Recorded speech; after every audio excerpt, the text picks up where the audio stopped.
شروع اللہ کے نام سے جو بڑا مہربان نہایت رحم والا ہے۔ حضرت موسیٰ علیہ السلام اور حضرت خضر کا واقعہ۔ قرآن مجید میں حضرت موسیٰ علیہ السلام کا واقعہ بڑی تفصیل سے آیا ہے، جس میں حضرت موسیٰ کی حضرت خضر کے ساتھ مسافرت کا حال بھی بیان کیا گیا ہے۔ اس واقعہ میں حضرت خضر جو کہ پیغمبر نہیں تھے، ان کی کرامات کا تفصیل سے ذکر ہے۔ اس اجمال کی تفصیل کا ترجمہ ملاحظہ فرمائیں۔ انہوں نے ہمارے بندوں میں سے ایک بندہ یعنی خضر کو پایا، جن کو ہم نے اپنی خاص رحمت یعنی مقبولیت دی تھی، اور ہم نے ان کو اپنے پاس سے ایک خاص طور کا علم سکھایا تھا۔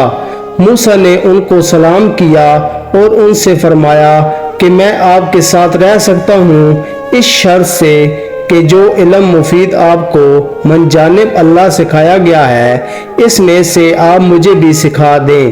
ان بزرگ نے جواب دیا، آپ میرے ساتھ رہ کر میرے افعال پر صبر نہ ہو سکے گا، اور بھلا ایسے امور پر آپ کیسے صبر کریں گے جو آپ کے احاطہ واقفیت سے باہر ہیں۔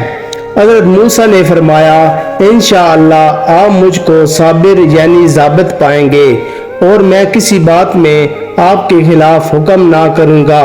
ان بزرگ نے فرمایا کہ اچھا، اگر آپ میرے ساتھ رہنا چاہتے ہیں تو اتنا خیال رہے کہ مجھ سے کسی بات کی نسبت کچھ پوچھنا نہیں، جب تک کہ اس کے متعلق میں خود ہی ابتدائے ذکر نہ کروں۔ پھر دونوں کسی طرف چلے، یہاں تک کہ جب دونوں کشتی میں سوار ہوئے تو ان بزرگ نے اس کشتی میں چھید کر دیا۔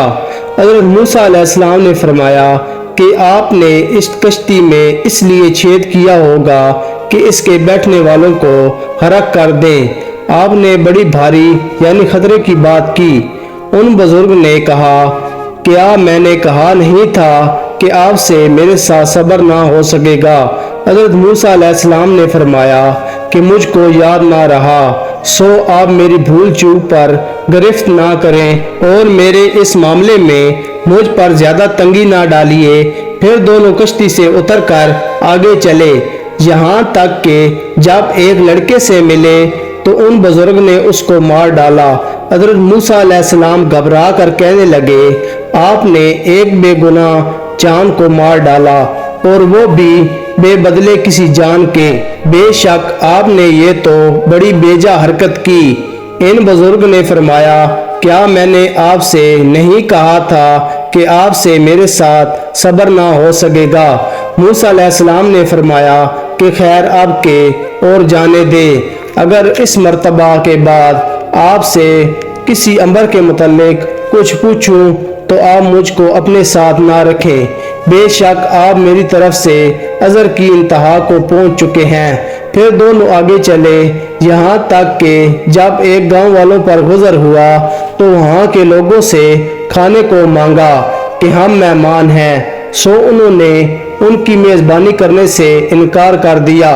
اتنے میں ان کو وہاں ایک دیوار ملی جو گرنے کے بالکل قریب تھی، تو ان بزرگ نے ان کو ہاتھ کے اشارے سے سیدھا کر دیا۔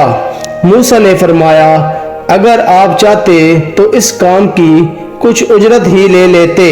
ان بزرگ نے کہا کہ یہ وقت ہماری اور آپ کی علیحدگی کا ہے، جیسا کہ آپ نے خود شرط رکھی تھی۔ میں ان چیزوں کی حقیقت بتا دیتا ہوں جن پر آپ سے صبر نہ ہو سکا۔ وہ جو کشتی تھی چند آدمیوں کی تھی جو اس کے ذریعے سے دریا میں محنت مزدوری کرتے تھے، سو میں نے چاہا کہ اس میں عیب ڈال دوں، اور وجہ اس کی یہ تھی کہ ان لوگوں سے آگے کی طرف ایک ظالم بادشاہ تھا جو ہر اچھی کشتی کو زبردستی پکڑ رہا تھا، اور رہا وہ لڑکا، سو اس کے ماں باپ ایماندار تھے، سو ہم کو اندیشہ ہوا کہ یہ ان دونوں پر سرکشی اور کفر کا اثر نہ ڈال دے، پس ہم کو یہ منظور ہوا کہ بجائے اس کے کہ ان کا پروردگار ان کو ایسی اولاد دے جو پاکیزگی یعنی دین میں اس سے بہتر ہو اور ماں باپ کے ساتھ محبت کرنے میں ان سے بڑھ کر ہو۔ اور رہی دیوار، سو وہ دو یتیم لڑکوں کی تھی جو اس شہر میں رہتے ہیں، اور اس دیوار کے نیچے ان کا کچھ مال دفن تھا جو ان کے ماں باپ سے میراث میں پہنچا ہے، اور ان کا باپ جو مر گیا ہے وہ ایک نیک آدمی تھا۔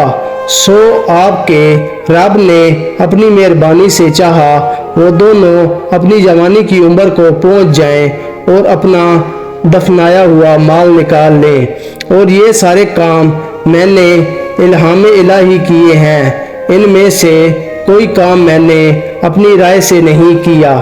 لیجئے یہ حقیقت ان باتوں کی جن پر آپ سے صبر نہ ہو سکا۔ اس واقعہ میں اللہ پاک نے بڑی تشریح اور وضاحت کے ساتھ اپنے ایک ولی یعنی حضرت خضر کا ذکر فرمایا ہے۔ اللہ پاک نے اپنے اس بندے کو اپنی خصوصی رحمتوں سے نوازا تھا اور ایسا علم عطا فرمایا تھا حتیٰ کہ جو مذکورہ باتیں اللہ کے پیغمبر کے علم میں نہیں تھیں، اللہ کے ولی کو ان کا پورا ادراک تھا۔ اللہ پاک نے الہام کے ذریعے اپنے خاص بندے یعنی حضرت خضر کو متذکرہ حقائق سے باخبر کر دیا تھا۔ یہ سب اللہ کے خاص بندے کی کرامات ہیں۔ اولیاء کرام کے مقام و مرتبے اور علم کی وسعت کی یہ ایک روشن مثال ہے جو قرآن نے ہمارے سمجھنے کے لیے بڑی صراحت کے ساتھ بیان فرمائی ہے۔ جہاں یہ بات واضح کرنی بھی ضروری ہے کہ یہ واقعہ پیغمبر اور ولی کے درمیان کوئی مقابلہ نہیں، یہ تو خدائے عظیم کی عنایت ہے، جس کو چاہے اور جتنا چاہے علم عطا فرمائے۔